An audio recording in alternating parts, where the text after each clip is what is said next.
समंदर भी आएगा, प्यासे के पास चलकर समंदर भी आएगा, मत थक के बैठ तू अपनी राहों में मेरी जान, जीतेगा तू भी और जीतने का मज़ा भी आएगा कि मेरे सीने में नहीं तो तेरे सीने में ही सही, मेरे सीने में नहीं तो तेरे सीने में ही सही, आग कहीं पर भी हो मगर जलनी चाहिए और इस हिमालय से भी गंगा निकलनी चाहिए। लोग कहते हैं कि विश्वास पर्वतों को हिला सकता है, या सच्चाई फेत एक इतनी बड़ी महानता है ना कि दशरथ माझी 54 किलोमीटर का पहाड़ 21 सालों में तोड़ डाला। तो कह रहा है कि लोग कहते हैं कि विश्वास पर्वतों को हिला सकता है, लेकिन हम किस चीज़ में विश्वास रखना चाहिए, यह कहानी यही सवाल उठाती है। बहुत दुख की बात है, इस कहानी में एक पात्र होता है जिस पात्र को हम कहते हैं लांचो। भगवान की उस प्रतिमा में, भगवान की उस आह में, उस दर्द में, या उस भक्ति में कह दीजिए, या उस विश्वास में वो बंदा इतना लगन के साथ इतने मगन रहता है कि हकीकत में उसको उसके जीवन में भगवान के सिवा और कोई नहीं दिखता है। मित्रों, जिस समय आसमान से ओले गिरना चालू किए, एक किसान जो अपने क्रॉप को लेकर के बड़ा डेडिकेशन के साथ अपने पूरी फैमिली के साथ खेतों में काम कर करके अपने फैमिली का जीवन यापन कर रहा हो, और उसी क्षण भर में एक आसमान से गोले आए और उसके सारे फसलों को क्या किए, डिस्ट्रॉय कर देते हैं। वो दर्द कितना तगड़ा, जहाँ पे पेट का ही निवाला छीन जाए।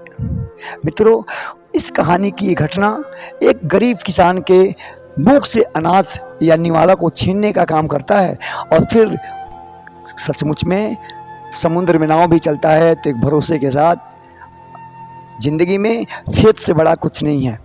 फिर लांचो नाम का जो पत्र है वो भगवान के नाम से एक पत्र लिखता है, कहता है प्रभु जिसका कोई नहीं होता उसका आप होते हो। और इस कहानी में एक मोड़ ले लेता है ट्रस्ट की और भरोसा की। लांचो नाम का व्यक्ति पहुंचता है, एक पत्र लिखता है, और उस पत्र पे कोई पता भी नहीं होता है। कहते हैं ना कि बड़ा मुश्किल हो जाता है उनको पाना या उनको खोजना जिनकी कोई परिचय या पहचान ना हो। लेकिन भरोसा रखिए, एक ना एक दिन आपको आपकी मंजिल मिलेगी। मुझे पता है कि आपकी मंजिल नहीं है, लेकिन उम्मीद रखिए कि एक दिन आपको आपकी मंजिल मिलेगी।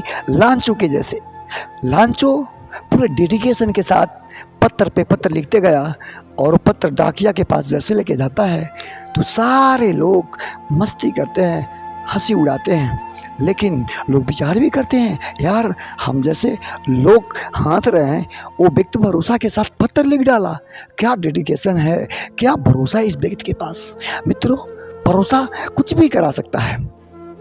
और ये कहानी उस पत्र में लिखा होता है कि हे गॉड, प्रभु मेरे ओला गिरने के कारण हमारे सारे फसलें नष्ट हो गई हैं, आप जरा मुझे 100 पैसे देने का काम करो कि जिससे मैं पुनः अपने जर्नी को स्टार्ट कर पाऊँ। उसी को ध्यान में रखते हुए सारे जितने भी पोस्ट मास्टर थे सब कोई 70 पैसेज अरेंज किए। पैसेज को अरेंज करने के बाद फिर से एक पत्र में कंपार्ट में उसको लिख करके लांचो को सेंड कर देते हैं। लेकिन दुख की बात एक बात आ जाती है, जैसे लांचो ने उस पत्र को प्राप्त किया डाकिया के द्वारा, खुशी तो बहुत ज़्यादा बढ़ी। जैसे आप लोगों में फौज में जाएंगे तो जॉइनिंग लेटर आएगा और पता चलेगा कि मेडिकल आउट हो गए हैं, तो उसको पत्र तो मिला, लेकिन जितना पैसे की डिमांड थी उस पात्रा को नहीं मिल पाता। पात्रा फिर डिसअपॉइंटेड होता है, उदास हो जाता है। फिर पुनः एक भरोसा के साथ पत्र लिखता है और कहता है कि प्रभु, अगर पत्र में लिख रहा हूँ इस कारण, अगर पैसे भी देना हो ना तो इन लोगों को मत दिया करो, क्योंकि सारे लोग बेईमान हैं और मेरे 70 पैसे दिए हैं और 30 पैसे चुरा लिए हैं। हेलो दोस्तों, welcome to back the Surya IQ channel. उम्मीद करता हूं कि आज का ये कहानी बहुत बढ़िया से समझ में आया होगा। यही कहानी है लेटर टू गॉड। मैं कहानी बड़ी पेशेंस के साथ समझाया आपको, और ये कहानी दिलों तक में पहुंचाने का काम किया। बने रहिए, स्टे रहिए सूरज सर के साथ। वादा नहीं, ये मैं विश्वास दिलाना चाहता हूँ just letter to God Lencho के जैसे, कि इस बार क्लास 10th में 99 नंबर मैं इंग्लिश में दिलवाने का काम करूंगा। 99 नंबर। तो दोस्तों, वही लिख रहा है, समरी लिख रहा है कि लोग कहते हैं कि विश्वास पर्वतों को भी हिला सकता है, लेकिन हमें किस चीज में विश्वास रखना चाहिए। यह कहानी हमें ये सवाल पूछती है कि रखना चाहिए तो भरोसा किस में रखना चाहिए। लैंचो एक किसान है जो परमात्मा ईश्वर को पत्र लिखता है जब उसकी फसलें नष्ट हो जाती हैं और 100 पैसों के लिए प्रार्थना करता है। क्या लैंचो का पत्र परमात्मा ईश्वर तक पहुंच पाता है? फिर एक प्रश्न पूछाता है इस पत्र में, इस कहानी में पूछा जा रहा है, क्या ये पत्र दोबारा लांचू तक पहुंचता है? क्या लांचू का पत्र परमात्मा ईश्वर पर पहुंचता है? क्या परमात्मा उसे धन दे भेजता है? विचार कीजिए कि इस पढ़ना शुरू करने से पहले कि प्रश्न उत्तर क्या होंगे और क्या अंदाज लाइए कि यह कहानी कैसे आगे बढ़ती है। मित्रों, आपको खुद विचार करना है कि क्या भगवान के लिए जो पत्र लिखा गया था, क्या भगवान भी पत्र को वापस किए? मानता हूं कि लांचो ने पत्र लिखा, भगवान ने रिसीव किया तो आगे कहानी क्या हुई, आप भी जरा 1 मिनट के लिए विचार कीजिए। तो आगे बढ़े, चलिए। देखिए, पहला लाइन है, पहले मैं हिंदी पढ़ने का प्रयास करूंगा, फिर मैं इंग्लिश, पहले इंग्लिश हिंदी पढ़ूंगा फिर इंग्लिश। क्यों? उसका मकसद है, कह रहा है कि वह मकान, कौन सी मकान? जहां पे लांचो रहता है, लांचो का घर जहां है उसके बारे में इंफॉर्मेशन दे रहा है। कह रहा है वह मकान जो निचली पहाड़ी की चोटी पर स्थित था। लांचो का घर, वह मकान जो निचली चोटी के नीचे क्या है, स्थित था, और यह पूरी घाटी से एकमात्र मकान था। सारी इंटायर वैली, जितनी भी खाड़ियाँ एक पहाड़ियाँ थी, उसमें इकलौता उसका एक मकान था। किसका? लांचो का। इस ऊंचाई से कोई भी व्यक्ति नदी और पक्के धान के खेतों को फूलों से सुजती देख सकता था, जो एक अच्छी फसल सदा वादा करते थे और इतने अच्छे लगते थे। क्या यह फूल या संगम तुमसे अच्छा कौन है? वही नज़ारा दिखता था। क्या नज़ारा दिखता था डियर, बहुत ही अच्छा लगता था। वो इंटायर वैली से जब फसलों की तरफ देखा जाता था और अचानक घटना घटती है, ओला आते हैं और सारी फसलें नष्ट हो जाते हैं। एक बार इंग्लिश को पढ़ने का प्रयास करेंगे। The house the only on in this entire valley set on the crust, मतलब चोटियाँ, पहाड़ियाँ, ऑफ अ लो हिल, हिल मतलब पहाड़ियाँ, चोटियाँ मतलब क्रस्ट या पत्थर। From this highest on could see, हम देख सकते थे ऊंचाइयों से, the river and the field, नदी और फील्ड मतलब खेतों को, ऑफ रीप। अच्छा, रीप का मतलब क्या होता है? ठीक है, रीप का मतलब होता है डियर, उस, कहा गया, पक्के इलाके फूलों पत्ती सज्जती देखते हुए, ठीक है। And corn todates with their flowers, पत्तियां, फूले, that always promised a good harvest, जो हमेशा वादा करती थी किसके लिए? अच्छी फसल के लिए। डियर, द हाउस, वह मकान, द, जो, एक निचली पहाड़ी, only this hill of entire valley set in this cross of the low hill. Low hill का मतलब होता है निचली पहाड़ियां। From this highest one could see, चोटी पर स्थित यह पूर्वी घाटी एकमात्र मकान था जो ऊंचाइयों से भी हम व्यक्ति को क्या करते थे और नदी को, हम पक्के खेतों को देख सकते थे। तो उम्मीद कर रहे हैं एक बार स्क्रीनशॉट लेंगे सारे लोग कि ये बात समझ में आई आपको, ठीक है। आगे बढ़ेंगे बच्चे। अब दूसरी बात कह रहा है कि पृथ्वी को केवल एक वर्षा अथवा कम से कम एक बौछार की आवश्यकता थी। उस समय, जिस समय हम यानी लांचो, जिस समय मैं अपने फसलों को सुसज्जित अच्छा बनाने के लिए, अच्छा हार्वेस्टिंग करने के लिए मैं वेट कर रहा था कि भगवान नहीं बारिश करा रहे हैं तो थोड़ा मोड़ा बूंदे तो आ जाए, ठीक ठीक वर्षा पानी वाला ही सीन आ जाए, ठीक है। लेकिन ऐसा नहीं हुआ। लांचो ने अपने खेतों के नजदीक से जानता था और उत्तर पूर्वी दिशा में आकाश की ओर देखने लगा और देखने के सिवा उसके पास कोई ऑप्शन नहीं था। एक बात बताइए, हेलीकॉप्टर से या जहाज जाते हैं, हम देख के रह जाता है क्या जहाज मेरे पास आता है क्या? नहीं। उसी प्रकार लांचो उम्मीद के साथ भरोसा, देखिए कितना ज़्यादा भरोसा कर रहा है, उम्मीद के साथ उत्तर पूर्वी दिशा में देख रहा है। यार बादलें तो बन रहे हैं, हो सकता है कि टिप टाप बूंदे आए।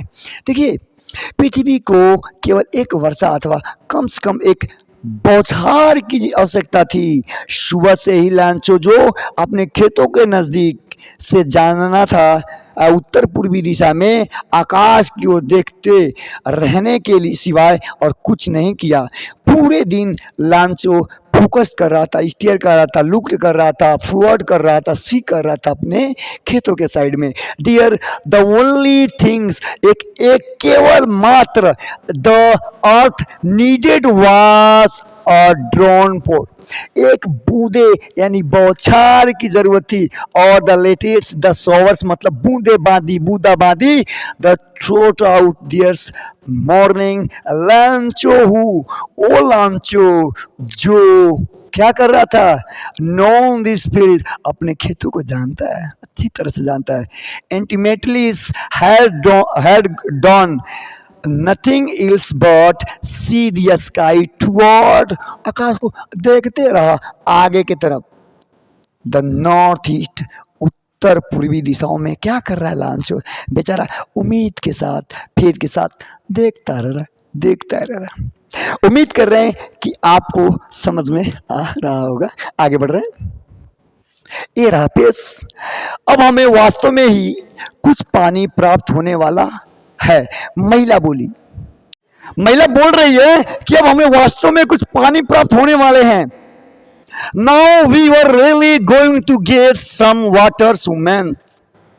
महिला कहती है कि अब हमें कुछ पानी प्राप्त होने वाले हैं। डियर, कैसे अनुमान लगाया महिला, क्योंकि लैंचो उसी वक्त आसमान में देख रहा था, नॉर्थ ईस्ट साइड में, उत्तर पूर्वी दिशा में, जिस तरफ पहाड़ी इलाका था और बादले जो थे और काले काले बहुत ही मूसलधार टाइप में दिख रहे थे। अब बारिश हो ही जाएगा, अब बारिश हो ही जाएगा। आगे देखते हैं डियर कि वह महिला जो रात भर भोजन तैयार कर रही थी ने जवाब दिया, हाँ परमात्मा ने चाहा तो बड़ी उम्र के लड़के खेत में काम कर रहे थे जबकि छोटे उम्र के बच्चे घर में समीप खेल रहे थे। सुनिए, बच्चे, कुछ बच्चे थे, जैसे महिला जो भोजन बनाती, महिला भोजन बनाती थी, कौन थी, पत्रा की पत्नी, मतलब लांचो की वाइफ थी वो कही हाँ परमात्मा ने चाहा तो बारिश नीचे होगा। उस समय कुछ बड़े बच्चे, बड़े उम्र के बच्चे, हम लोग के उम्र के बच्चे खेतों में काम कर रहे थे फील्ड में कि अब बारिश आने वाला है, और कुछ छोटे उम्र के बच्चे क्या कर रहे थे, वो ग्राउंड में घर के आसपास आंगनों में खेला करते थे। सुनाओ, the womens who was preparing मतलब बनाना, तैयार करना, द सोपर, सोपर मतलब समझते हैं शाम का भोजन, रिप्लाइड यस, रिप्लाइड का मतलब होता है जवाब दिया, हाँ गॉड विलिंग, विलिंग का मतलब होता है इच्छा, अगर भगवान ने, परमात्मा ने चाहा। The olders boy were walking in the field, older मतलब बड़े, बॉयज मतलब लड़के, वर मतलब थे, वर्किंग मतलब काम कर रहे थे, इन द फील्ड बड़े बच्चे खेतों में काम कर रहे थे, वाइल उसी बीच, वाइल का मतलब होता है भैया लिख लेना, उसी बीच, उसी बीच, the small ones were playing near the house, जो छोटे बच्चे थे वो खेल रहे थे आसपास घरों के। एक बार स्क्रीनशॉट ले लेंगे बच्चे, बहुत ही इंपॉर्टेंस रहेगा, ठीक है। स्मॉलिश मतलब छोटा, वंस मतलब वो, ओवर मतलब थे, प्लेइंग मतलब खेल रहे थे, नियर मतलब पास, हाउस मतलब घर के। फिर आप लोग बार बार कहेंगे सर पहले हिंदी पढ़ा रहे हैं फिर इंग्लिश पढ़ा रहे हैं। डियर, मैं आपको चाहता हूँ कि ये कहानी आपके माइंड में सेटअप हो जाए। I would like to need you, I need you to fix your mind to line by line this all lines questions and the story. Okay? चलिए, जब तक महिला ने उन सबको नहीं बुलाया भोजन के लिए, आ जाओ भोजन के समय, बिल्कुल जैसे ही लैंचो ने भविष्यवाणी की थी कि वर्षा की बड़ी बड़ी बूंदे का गिरना शुरू हो गया। अब सुनिए, मान लीजिए कि घर से जब बाहर बच्चे रहेंगे, शाम हो जाएगा तो मम्मी बुलाएंगी, ए बेटुआ आओ खाना खा लो, बेटवा आओ खाना खा लो। तो जैसे बुलाने वाली थी, उसी समय भविष्यवाणी एक्सपीडिट कर देते हैं। कौन? लांचो भविष्यवाणी करते हैं कि आकाश से बड़े बड़े बादलों के यानी बूंदों की उड़ाएं टाइप में गिर रही हैं जमीन पे। ठीक है, उसी समय, ठीक है, उत्तर पूर्वी दिशा में बादलों का विशाल पहाड़ आते हुए देखा जा सकते थे। और जैसे पहाड़ी एंटायर वैली की तरफ देखा गया और काले से बादल एकदम मूसलधार रूप में दिख रहे हैं और चार लोग डर गए यार, अब लग रहा है बारिश, बड़े बड़े बूंदे आने वाले हैं। एक बार स्क्रीन शॉट ले लीजिएगा प्लीज, स्क्रीन शॉट ले लीजिए। आप लोग कहेंगे भगा के बोल रहे हैं स्क्रीन शॉट लेने के लिए, ठीक है। एंटिल मतलब समय के लिए प्रयोग, ह्यूमन मतलब महिला, कार्ड मतलब बुलाया, दे मतलब उन्हें, आय मतलब सभी को, कैम से मतलब आना, फॉर मतलब के लिए, डिनर मतलब रात का भोजन, इट मतलब है, वाज मतलब था, ड्यूरिंग मतलब समय, मिल्स डेट मतलब जस्ट, मैंने आप लोगों को बताया, ठीक है। आगे बढ़ेंगे डियर, चलो इसको समझते हैं। दिल थाम के बैठना, मेरा वादा है बड़ी बढ़िया लेवल से पढ़ाएंगे आपको, ठीक है, कोई दिक्कत। आगे बढ़े भाई साहब। तो हवा ताजी और सुखद थी। Approaching this year was the fresh, मतलब कि हवा सब फ्रेश थी, क्या थी? फ्रेश थी और सुखद थी। वह व्यक्ति अपने शरीर पर वर्षा के आनंद का अनुभव करने के लिए बाहर गया। बाहर बेचारा लांच हो जाता है, उसको तो लगता है केवल बारिश की एक बूंदे ठप ठप करेगा, लेकिन दुख की बात ये हो जाती है बारिश की बूंदे नहीं, बूंदों के साथ साथ पत्थर पड़ रहे हैं और पत्थरों को हम कह दिए ओला, बर्फ गिर रहे हैं। आप लोग देखें देहात में हम लोग रहते हैं तो जब हम देखेंगे बच्चे तो बड़े बड़े बारिश के साथ साथ में गुरुजी इतने बड़े बड़े पत्थर गिरते हैं जिसे हम लोग बीन बीन के खाते हैं। मैंने बचपन में बहुत खाया इसको, आप लोगों ने खाया ना। तो ऐसा होता है। तो बारिश की जैसे वो अपने शरीर बहुत ही आनंद लेने के लिए, मजा लेने के लिए, अनुभव करने के लिए, अच्छी अनुभव करने के लिए वो घर से बाहर जाता है और जब वो वापस लौटा तो उसने कहा बारिशें नहीं है, हमने जिसको जितना चाहा वैसा था नहीं, हमने जिसको जैसा सोचा वैसा निकला नहीं। तो वे आकाश से गिरती हुई वर्षा की बूंदें नहीं है, हमारी भ्रम है कि छोटी छोटी बारिश की बूंदें हैं माय डियर, वे तो नए सिक्के हैं। अब देख लीजिए, वो बेचारा देखा तो सही से नहीं देखा, वाइट वाइट चपटे चपटे जब आकाश से बूंदे गिरी मतलब पत्थर, तो उसको लगा इस चांदी के सिक्के हैं। अब वहां पे भी कंफ्यूजन है कि चांदी के सिक्के गिर रहे हैं, कह रहा है कि सिक्के गिर रहे हैं, सिक्के। वर्षा की बड़ी बूंदे 10 सेंट तथा छोटी बूंदे 5 सेंट की थी। अब देखिए, कह जो बड़का पत्थर गिरा वो 2 रुपए का सिक्का है, समझ रहे गुरु जी? देखिए कितना खतरनाक बिहेव कर रहा है। कह रहा है जो बड़का बूंदा है 2 रुपए का सिक्का है और जो छोटका बूंदा है वो 5 रुपए का सिक्का है। यो तो इन्फॉर्मेशन दिया तो सही नहीं दिया, इसको चोट लगाओ, भाग के रूम में आया, घर में आया और कह रहा कि बड़का 10 रुपये का सिक्का है और छोटका 5 रुपए का सिक्का है। और preaching this hour fresh and sweet, the men's want out for other reason than to have the pleasures, खुशी के लिए other feeling, अच्छी खुशी महसूस करने के लिए the rain on his bodies, and when he returned to explained, जब वो आता है कहता आई दादा ये तो बारिश ना था, ये तो पत्थर था। अब पत्थरों में 10 रुपया के 5 रुपया के सिक्के थे। These are not, वो नहीं है क्या? रेन ड्रॉप मतलब बारिश के बूंदे, और feelings from the sky, they are new coin. My God, वो क्या है? एक नए नए कॉइन यानी सिक्के हैं। आर लुकिंग ना, नए कॉइन, ठीक है। The big drops are 10 coin, मतलब बड़का जो पैसा है बउआ वो 10 रुपये का है।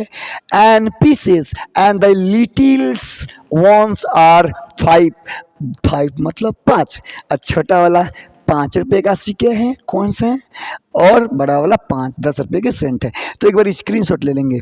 और देखिए वीडियो को मैं यहीं तक रहने दे रहे हैं, इसका पार्ट 2 आने वाला है। अभी हम लोग देखिए बहुत सारा कुछ पढ़ रहे हैं, हम लोग देख लीजिए बहुत कुछ पढ़ रहे हैं। पार्ट 2 हम पार्ट 2 में कवर करा देंगे। एक्चुअली मुझे कहीं जाना है, जाना नहीं है, मुझे किसी से मिलना है जो नहीं कहते हैं भरोसा, फेथ, लैंचो ने जो फेथ किया भगवान में, तो मैं भी भरोसा करता हूँ किसी के ऊपर। तो मैं इस वीडियो को अनफॉर्चुनेटली बंद करना चाहूँगा। तो कल आपको सेम प्रोसेस सेम वीडियो मिल जाएंगे, लेटर टू गॉड का पार्ट सेकेंड। तो अच्छा लगे तो प्लीज धन्यवाद, शेयर करिएगा।